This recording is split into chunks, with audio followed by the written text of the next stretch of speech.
A tiny tan teddy bear, a precious pair of footprints, and a heart full of ashes. A lifetime summed up in a few dozen photographs. They mean a lot to us. I mean, it's all we have. For Laura Lamb and her family, this treasured album holds a small but cherished collection of memories. It's our memories, it's what we have, and you know, I can look back at the pictures and see he looks exactly like my husband. You could call it mother's intuition. Whatever you call it, it was there when Laura woke up one morning in January 2009. I think I had the very weird sense that something was wrong, because even when they told me, I knew that just weeks shy of her due date, that after carrying her beloved baby boy for 34 weeks, that his kicking had stopped, and Christopher was gone. They attributed it to possible cord entanglement. Cord was in a figure 8 around his ankles. They have no idea if that's what it was or not, but that was what they put on the death certificate. Through their grief, Laura's family and hospital staff took these photographs and gave them to photographer Mike Demian to edit professionally. And he really did help make the process easier, because he was able to give us a keepsake that we wouldn't have had otherwise. It's just something I feel that I want to do for the families. Because of the talent that I have, this will give them a memory of their son or daughter that they would never get otherwise.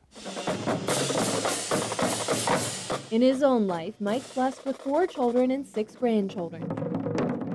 His grandson Jason plays the bass drum for Freedom High School in Bethlehem and gives Mike one of his favorite subjects to shoot. I just love capturing people in their festive, happy moods. Yet some of Mike's most impactful work captures families during the saddest days of their lives.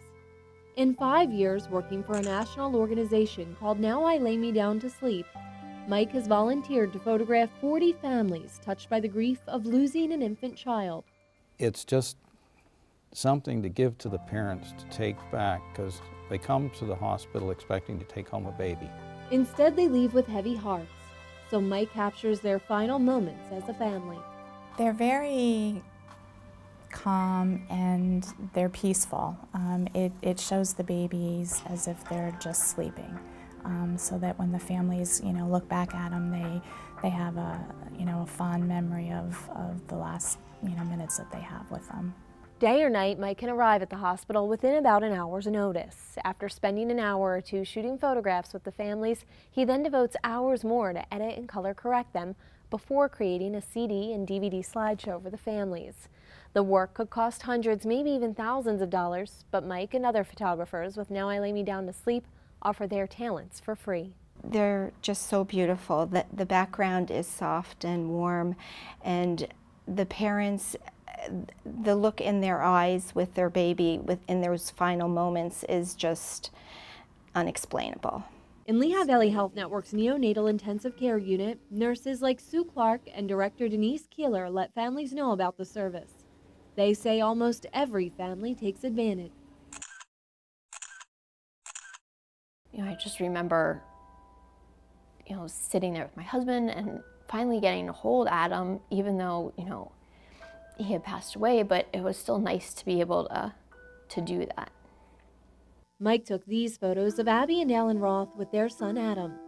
He wasn't even a month old. We're glad we did, absolutely glad we did.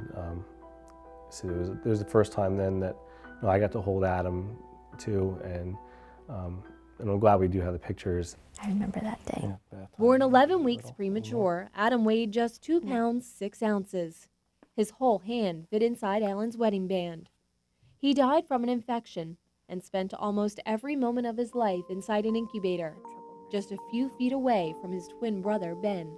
The tough part too is Ben was right next door, right next to him when all this was going on, and hoping that he would, hoping this wouldn't happen to him. Ben pulled through and will turn 3 in December. He now has a baby sister, Sydney, and Alan and Abby hope one day these photos will help both kids understand what happened to Adam. We don't look at them too often, it's just because of how hard it is, but we're absolutely glad we have them. Laura, on the other hand, looks at Christopher's portrait every day. It sits on the mantel right next to one of her 4-year-old daughter Ava, a constant comfort that what's lost will never be forgotten. For Tempo in Depth, I am Laura McHugh reporting.